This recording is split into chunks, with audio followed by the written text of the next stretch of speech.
राम हमारे संस्कृति का हिस्सा है, कृष्ण हमारे संस्कृति का हिस्सा है, बाबर और औरंगजेब कतई नहीं हो सकते। ये देश राम और अल्लाह का है। 2025 की लड़ाई इसी में लड़ेंगे तुमसे। आप ये सवाल हमेशा उठाते रहे और मुंह की खाते रहे। नहीं, क्यों मुंह की खाते रहे? हर बार आप 100 साल आपको हो गए हैं, हाँ। मुबारकबाद। 100 साल से यही करने की कोशिश कर रहे हैं पर हो कुछ नहीं पा। 70 साल तक हमने देश को बचा के रखा। कुछ मिल नहीं पा। 70 साल तक मस्जिदों को खुदने नहीं दिया, अंटमंट सर्वे नहीं होने दिए, कंट्रोल करके रखा और एक माइनॉरिटी का मुसलमान एक मेजॉरिटी हिंदू के बराबर की सर्विस पे करता था। 70 सालों तक इनजस्टिस नहीं करते रहे। ये मैसेज था बीजेपी का। हम बीजेपी वाले हिंदुओं के चैंपियन हैं, इकट्ठा रह जाओ, हमको वोट दो, नहीं दोगे तो ये मुसलमान तुम्हें काट डालेंगे। आर यू ट्राइंग टू से कि ये अगर सारे गलत भी थे तो ये गलत है, इसलिए अमित शाह को अधिकार है कि वो अंबेडकर की इंसल्ट करे? क्या ये आपका नैरेटिव है? ये इनका नैरेटिव है। ये कह रहे हैं सबने किया था, अमित शाह करेंगे। जय श्री राम दोस्तों। हिंदुओं की एकता को विपक्ष पचा नहीं पा रहा, क्योंकि हिंदू अगर एक हो गए यह उनकी राजनीति को सूट नहीं करता। हिंदू अगर बटेंगे नहीं तो उन्हें वोट मिलेगा नहीं। इसी पे जोरदार डिबेट, जिसमें शहजाद पूनेवाला ने विवेक श्रीवास्तव को जम के धो दिया डाला। तो आइए देखते हैं जोरदार डिबेट विवेक श्रीवास्तव और शहजाद पूनेवाला। 2025 कैसा रहने वाला है उसका एक आकलन 2024 कैसा गया उसके ऊपर निर्भर करता है। 2024 में ये वर्ष मैं कहूँ तो राम लल्ला का रहा। अब कान किसी के फूकने लगे उससे पहले मैं बता दूं, राम लला का मतलब है आर से राष्ट्रीय सुरक्षा, ए से अर्थव्यवस्था, एम से महिला सम्मान, एल से लाभार्थियों को लाभ और ए से जिस प्रकार से एस्पिरेशनल इंडिया बनाने की कोशिश। 2024 में हम नंबर 1 बने सबसे बड़ी तेजी से अर्थव्यवस्था बनने में, नंबर 2 बने क्रूड स्टील और मोबाइल मैन्युफैक्चरिंग में, नंबर 3 बने स्टार्टअप इकोसिस्टम में युवाओं को रोजगार देने में, नंबर 4 बने स्टॉक मार्केट की दृष्टि से, नंबर 5 बने जीडीपी के साइज से और नंबर 6 बने स्पेस प्रोग्राम में। ये हमारी उपलब्धि केवल इस साल की है, तो सोचिए कि 10 सालों में कितना काम हुआ है, आगे 10 साल में कितना काम होगा। परंतु मैं पूछना चाहता हूं, जब हम लोग क्योंकि राम लला का जिक्र किया, राम लला होंगे या राम और अल्लाह, ये देश इन दोनों का होगा? देखिए, मैं तो समझता हूं कि अल्लाह हो, चाहे सिख के गुरुओं हो, चाहे जीसस क्राइस्ट हो, आस्था अलग अलग हो सकती है पर हम अपनी संस्कृति से अलग नहीं हट सकते। इंडोनेशिया में भी सबसे ज़्यादा मुसलमान रहते हैं पर वहाँ पर भी किस प्रकार से रामलीला मनाई जाती है। तो राम हमारे संस्कृति का हिस्सा है, कृष्ण हमारे संस्कृति का हिस्सा है, बाबर और औरंगजेब कतई नहीं हो सकते। अब और मेरी बात पूरी हो जाने दीजिए, 10 सेकंड और मैंने अपनी बात भी पूरी नहीं की है। साल खत्म होने से पहले मेरी बात खत्म कर दी आपने। देखिए, मैं तो केवल इतना कह रहा हूँ कि देखिए, हम लोग तो एक तरफ क्या बोलते हैं, एक है तो सेफ है और एक है सेफ का नारा। तो एक रहेंगे दिख रहा है, बाकी तो दिख ही नहीं रहा। देखिए, अब ध्यान से देखिए, अनुराग जी और पास से एक रहेंगे तो सेफ रहेंगे। और आपने देखा ये चुनाव का नारा नहीं था, ये देश और समाज का नारा है, एक रहते हैं। अब आ जाते हैं इनके ऊपर, और आपने बड़ा अच्छा सवाल पूछा, ये देश राम और अल्लाह दोनों का है या राम लला का है? बड़े क्लियरली ये देश राम और अल्लाह का है। 2025 की लड़ाई इसी में लड़ेंगे तुमसे। ये जो उल्टी सीधी बातें, एक है तो सेफ है, बटेंगे तो कटेंगे, ये भरमाने की राजनीति की लड़ाई होगी। ये जब साल शुरू हुआ था 2024, तो इन्होंने जबरदस्ती में अयोध्या में मंदिर की प्राण प्रतिष्ठा की, प्रधानमंत्री को बुलाया, बीजेपी का इवेंट किया, शंकराचार्य के खिलाफ गए, देश को भरमाने की कोशिश की और अयोध्या हार गए क्योंकि पब्लिक मूर्ख नहीं है। 400 पार का नारा लगाया, 2014 का सिनॉप्सिस, लेकिन लोकसभा में पूर्ण बहुमत में नहीं आए क्योंकि जनता समझदार है। हाँ, हम उठाएंगे 2025 में यह सवाल सेकुलरिज्म पे। मोहन भागवत ने अभी स्टेटमेंट दिया कि हर जगह आप ये सवाल हमेशा उठाते रहे और मुंह की खाते रहे। नहीं, क्यों मुंह की खाते रहे? हर बार आप 100 साल आपको हो गए हैं, मुबारकबाद। 100 साल से यही करने की कोशिश कर रहे हैं पर हो कुछ नहीं पा। 70 साल तक हमने देश को बचा के रखा, कुछ मिल नहीं पा। 70 साल तक मस्जिदों को खुदने नहीं दिया, अंटमंट सर्वे नहीं होने दिए, कंट्रोल करके रखा और एक माइनॉरिटी का मुसलमान एक मेजॉरिटी हिंदू के बराबर की सर्विस पे करता था। 70 सालों तक इनजस्टिस नहीं करते, कोई इनजस्टिस नहीं था। सनातन तो प्रेम की भाषा बोलने वाला देश था। ये कहां से नफरत की राजनीति यहाँ पैदा हो गई? यहाँ हिंदू, मुस्लिम, सिख, ईसाई, अगड़े पिछड़े सब एक साथ मिलकर रहते, तभी तो अनेकता में एकता वाला देश है। तभी आप पहले मुझे समझाइए, नफरत क्या है? नहीं, क्यों इस तरह सच्चाई को खोजने की अगर कोशिश वाया कोर्ट हो रही है, लट तो नहीं चल रहे हैं, गोलियां तो नहीं चल रही है, देखिए कोर्ट का दरवाजा खटखटाया जा रहा है, आप ये बोलते हैं ये नफरत की राजनीति है? देखिए, भारतीय जनता पार्टी जब वो चुनाव लड़ने आई थी तो आपको याद होगा 2014 में पहला चुनाव लड़ रही थी, तो चुनाव किस पे लड़ रही थी? करप्शन पे, भ्रष्टाचार पे लड़ रही थी और ये कह रही थी कि देश का रुपया डॉलर के मुकाबले गिरता चला जा रहा है, डीजल पेट्रोल की महंगाई है, तब तो 60 रुपए डीजल पेट्रोल था, अब तो 100 के करीब है, अब रुपए डॉलर के मुकाबले 83-84 रुपए का हो गया। तो वो बातें जो बेरोजगारी की थी, जो मुद्दों पे आप चुनाव लड़ते, भ्रष्टाचार के मुद्दों पे, वो मुद्दे कहां चले गए? मैंने एक भी अपने वक्तव्य में हिंदू मुस्लिम नहीं किया, मैंने भारत की अखंडता की बात की और मैंने बोला कांग्रेस के स्तर पर स्टैंड लीजिए, जम्मू कश्मीर पर एक का स्टैंड नहीं है। आप सुन लीजिए आखिरी बात विवेक जी प्लीज। विवेक जी ने बोला कि राम का भी अल्लाह का भी, मैं तो खुद भारतीय मुसलमान, और संभवतः इस पूरे पैनल में मैं ही मुस्लिम हूँ, पर मैं एक बार पूछ रहा हूँ, हिंदुओं की उदारता देखिए, रूबिका इसकी गवाह है। नहीं, मुसलमानों सुनिए, ने आपको अरे सर मुसलमान प्लीज मानना सर, छोड़ दिया। आप अपने समय पर बोलिए ना, क्यों आप डिस्टर्ब कर रहे हैं? अच्छी डिबेट होगी प्लीज प्लीज प्लीज। नहीं रूबिका डोंट एनकरेज, मेरी बात हो जाने दीजिए। मैंने तो ऐसे कई उदाहरण देखे, दीपक जी भी यहाँ पे गवाह है, कि मंदिरों में रोजा के बाद इफ्तार के लिए व्यवस्था मंदिरों में कराई जाती है। एक बार हनुमान चालीसा मस्जिद में करा दो, एक बार हनुमान चालीसा विवेक जी मस्जिद में करा दो, सुनो, सुनो, नहीं सुनो, करा दो, आज मेरे से सुन लीजिए, मैं है सुन हिम्मत लीजिए, कराने की, जवाब दीजिए, हिम्मत है कराने की, जवाब दो, हिम्मत है क्या? एक सेकंड, एक तरफ हिंदू एक करता है सेकंड, सेकुलरिज्म, एक सेकंड, एक सेकंड, हिंदू की एक तरफ चैलेंज कर रहे हैं, चैलेंज कर रहे हैं। चलो अजमेर शरीफ चलते हैं, हाँ, रुकिए, रुकिए, अजमेर शरीफ चलते हैं। अरे अजमेर वहाँ शरीफ तुम्हें मस्जिद है दिखाऊंगा क्या? कैसे अजमेर हिंदू और शरीफ मुसलमान मस्जिद मिलकर है। बैठा है मस्जिद और और ख्वाजा दरगाह की नहीं दरगाह पता। में मस्जिद और भगवद गीता दरगाह पे डिस्कशन करके आया हूँ। ये कौन मौलाना है? ख्वाजा की दरगाह में, भगवद मस्जिद और गीता दरगाह पे। चलाओ। मैं लगातार उत्तर दंगे प्रदेश हुए के और अंदर सब में सरकार है। दंगे अभी सबके सामने संभल का देखने को मिला सबको। अच्छा। 4-4, 5-5 युवाओं की मौत हो गई। अच्छा। और उसके ऊपर किस तरह की राजनीति भारतीय जनता पार्टी लगातार कर रही है, बताने की जरूरत नहीं है। अरे आप हिंदुस्तान इतना एक समझ मिनट, लीजिए, संभल में मैं- दंगा नहीं हुआ था, अरे- पुलिस और पत्थरबाजों अरे के पत्थर बीच में। में किस क्यों हुआ? उसे सुन लीजिए, भिड़ंत कहते हैं, क्यों लेकिन हुआ? दंगा आप सुन नहीं। लीजिए, हाँ। सुनिए, इसलिए क्यों हुआ? कि हम एक क्यों हैं, हुआ? सेफ हैं। क्यों हुआ? क्योंकि आप क्या नहीं, आपका नारा क्या है? बटेंगे तो कटेंगे, एक है तो सेफ है। क्या आपको अपने हिंदुस्तानियों पर भरोसा नहीं है? क्या हिंदुस्तानी के अंदर बांट के राजनीति करना चाहते हैं आप? कैसे? कौन एक है, कौन सेफ है? मैं कौन पूछना एक है? चाहता हूं, कौन सेफ कौन है? एक है? हिंदुस्तान एक है और हिंदुस्तान एक रहेगा। आप बांटने की राजनीति 20 मत कीजिए। सेकंड, फिर दीपक क्या? कौन है एक, कौन है सेफ?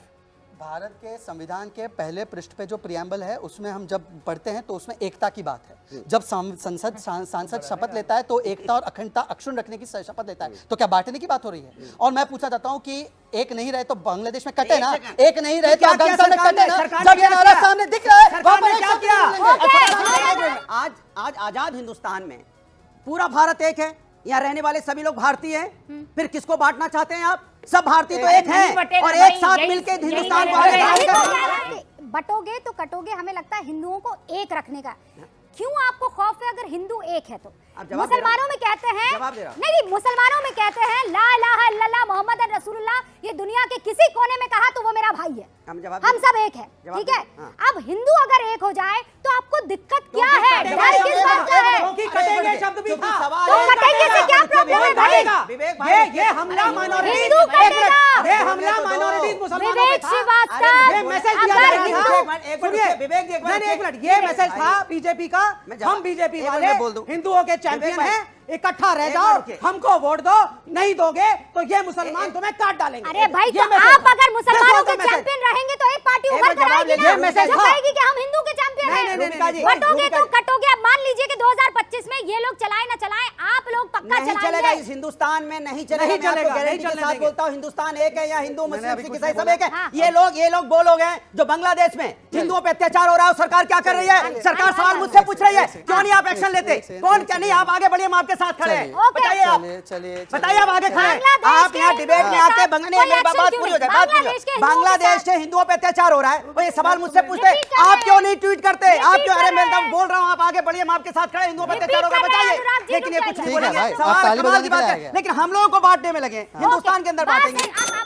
बांग्लादेश के हिंदुओं पर बिना इंटरप्ट किए जब हम सीए कानून लाए थे, हिंदुओं को और वहां पे अल्पसंख्यकों को बचाने के लिए विरोध इन्हीं लोगों ने किया था कि नहीं किया था? बताइए एक बार। बांग्लादेश में क्या था कि किया, नहीं किया था? बांग्लादेश अब सुनिए, में सुनिए। किया। अब इन्होंने कहा कि एक है तो सेफ है, ये तो सांप्रदायिक नारा है, पर वोट जिहाद का नारा जो नोमानी ने दिया वो सेकुलर है। मुस्लिम आरक्षण का नारा बिल्कुल सेकुलर है। सज्जाद नोमानी ने बोला गजवा हिंद होगा, अब वो आदमी जाकर मिलते और समर्थन लेते हैं, वो सेकुलर है। ये कहना कि मठाधीश माफिया है, मठाधीश काटेंगे और बांटेंगे, ये सेकुलर है। सनातन समाज सेकुलर है, सनातन की बीमारी है, ये सेकुलर है। राम मंदिर प्राइवेट नाच गाना, ये सेकुलर है। और अगर कहेंगे एक है तो सेफ है, ये सांप्रदायिक है। एक है से- सुनिए, नहीं सुनिए, रूबिका एक लास्ट बात, एक है तो सेफ है, ये इतिहास में आपने पढ़ा है कि नहीं पढ़ा है? बताइए मुझे कि जब हम लोग जयचंद और महाराजा पृथ्वीराज में बटे तो कटे नहीं क्या? जब हम लोग जय सिंह और मान सिंह में बटे तो अकबर ने काटा नहीं क्या? बांग्लादेश में बटे तो कटे नहीं क्या? अफगानिस्तान में बांटे तो कटे नहीं क्या? अम्बेडकर के लिए मिश्रा जी ने बोला अम्बेडकर एक फैशन है, अगर इतना नाम ईश्वर का लेते तो स्वर्ग मिल जाता। मैम, अम्बेडकर को मानते हैं दलित लोग, उनके लिए तो भगवान ही है वो, आप भगवान का अपमान ही कर रहे हैं।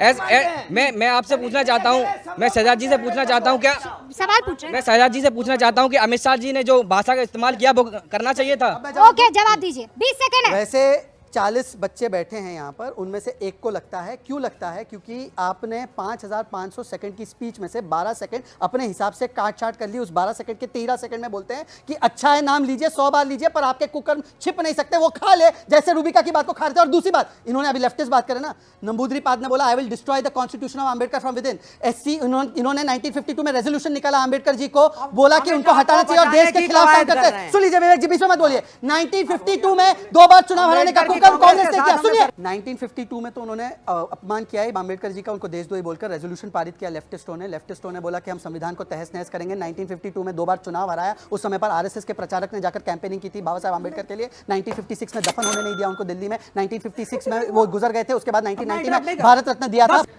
प्रतिमा खड़ी है, इस तरह उंगली का इशारा है कि ये जमीन तो मेरी है, वो सामने वाला जो खाली प्लाट है। उन्होंने कहा, आजम खान ने कहा अंबेडकर जी की प्रतिमा पर कि ये जो उंगली दिखाने वाली प्रतिमा है अंबेडकर जी की, ये बताते हैं कि ये जमीन भी मेरी है और आगे वाली जमीन भी मेरी है। ये लोग बात कर रहे हैं आजम खान पर, क्या कर रहे हैं? एक बार बोलिए, इनसे पूछिए, एक बार पूछिए, इनको सच सामना नहीं करना है। और सतीश जी जैसे पत्रकार सच नहीं बताते, सच बताने के बाद यहाँ पर नौटंकी करने आते हैं। उस बच्चे ने जो ऑडियंस में बैठा है, सिंपल एक सवाल पूछा था, क्या आप अमित शाह के स्टेटमेंट को जस्टिफाई करते हैं? नहीं कर पाए, उसको जस्टिफाई नहीं कर पा रहे हैं। कभी लेफ्ट पे जा रहे हैं, कभी राइट पे, कभी कांग्रेस पे, कभी आजम खान पे। आर यू ट्राइंग टू से कि ये अगर सारे गलत भी थे तो ये गलत है, इसलिए अमित शाह को अधिकार है कि वो अंबेडकर की इंसल्ट करे?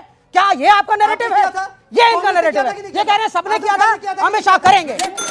ये बोल रहे हैं कि हमने आरएसएस के लोगों ने जाकर मूर्तियां, उनकी पुतले जलाए। मुझे डेट टाइम के साथ, पिक्चर के साथ दिखा दे। पर ये नेहरू जी अंबेडकर को चाबुक मार रहे हैं। ये 2012 की टेक्स्ट बुक में छपा था एनसीईआरटी की। यूपीए के जमाने में समाजवादी भी साथ थे, कम्युनिस्ट भी साथ थे। उसका जवाब दीजिए। और मैं पूछना चाहता हूँ, अरे भाई आखिरी बात देखिए, अरे भाई आखिरी बात हो जाने दीजिए ना मेरी, आखिरी बात हो जाने। अरे आखिरी ये क्या तरीका है भाई? अरे पर कितना इंटरप्ट करते हैं। देखिए, बाबा साहब को भारत रत्न की बात बीजेपी बार बार करती है। 1990-91 में भारत रत्न मिला था, जब यहाँ पे BP Singh ji prime minister थे और समाजवादी जनता दल उसमें थे, हम लोग सब साथ थे। नहीं, उनको भारत रत्न दिया गया। इन्होंने क्या किया? सरकार गिरा, नहीं, हाँ, बीजेपी समर्थन कर रही थी, भारत रत्न दिया हम लोग की सरकार ने। उस समय मंडल कमीशन आया, इन्होंने समर्थन वापस ले लिया। सरकार गिराने वाले कौन थे? भारतीय जनता पार्टी थी। भारतीय जनता पार्टी ने सरकार गिराई। किसने गिराई थी सरकार? सरकार किसने गिराई? 10 सेकंड के अंदर मोदी कुछ नहीं है, संघ और अडानी मिलकर के इनको खड़ा करते हैं। ये लड़ाई संघ और अडानी एक तरफ, इंडिया अलायंस एक तरफ। तो इंडिया अलायंस चुनेगा जिसको, वो प्राइम मिनिस्टर बनेगा। इंडिया अलायंस हम डिसाइड करेंगे। देखिए, उत्तर प्रदेश के अंदर में सबने देखा, कोई भी अगर जिसको प्रधानमंत्री बनना होता है, उत्तर प्रदेश जीतना होता है। समाजवादी पार्टी के श्री राष्ट्रीय अध्यक्ष जी अखिलेश यादव जी ने 43 प्लस 43 सीटें जीत के भारतीय जनता पार्टी उत्तर प्रदेश में लोकसभा में हराया है। इसके बाद कांग्रेस को औपचारिक रूप से एलओपी पोजीशन मिला है, तो मुझे लगा कम से कम यहां से राहुल गांधी का नाम लिया जाएगा। पर राहुल गांधी के प्रति कितना अविश्वास है कि अखिलेश यादव के पार्टी के प्रवक्ता भी नाम नहीं ले रहे कि मोदी वर्सेस राहुल होगा। इसी से पता चल रहा है राहुल गांधी को कोई नहीं मानता। इंडिया गठबंधन अपना फिर भी नहीं बोले। अरे आपका गठबंधन साथ में तो हो है क्या? इंडिया गठबंधन की सबसे बड़ी पार्टी कांग्रेस है। इसने पिछड़ों को, दलितों को हमेशा धोखा दिया, अखिलियत को भी, सबको। इसलिए कोई भी नहीं है मोदी के सामने 1 से लेकर 100 तक। दीपक चौरसिया, मोदी वर्सेस मैं शुरुआत करूंगा। मोदी अगर 1 पर बैठे हुए हैं तो जो नीचे वालों की गिनती है वो 100 से शुरू होती है। मतलब वो उनसे 100 पायदान नीचे हैं। जहां तक उन्होंने बात कही विवेक भाई ने कहा मोदी वर्सेस इंडिया गठबंधन। अरे विवेक भाई, ये तो बताओ, बचा है आज की तारीख में इंडिया गठबंधन की? नहीं बचा है, बता के जाओ प्लीज, बता के जाओ। इस डिबेट को लेकर आपकी क्या राय है, हमें जरूर बताएं। हमारे साथ जुड़े रहने के लिए चैनल को लाइक और सब्सक्राइब करना ना भूलें। Thank you so much.